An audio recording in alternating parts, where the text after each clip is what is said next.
В начале осени 1735 года в ущелье Ханкала собрались лучшие отряды чеченских воинов. Во главе их стояли горские предводители, объединенные одной клятвой – защищать честь, землю и народ.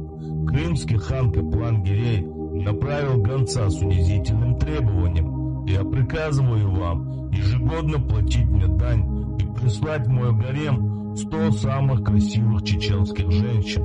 Ответ был мгновенным и твердым: «Дань, пожалуйста, женщин и покорность, пожалуйста, но все это только после нашей смерти». Чеченские воины заманили крымскую армию в узкие тропы и заросшие лесом ущелья, там, где кавалерия хана была бесполезна.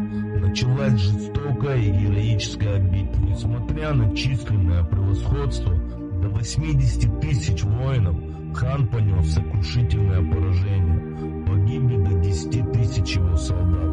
Отряд был разбит. Хан вынужден был отступить. Так чеченцы отстояли не только свободу, но и честь своих дочерей. Эта история стала легендой, символом непокоренного духа.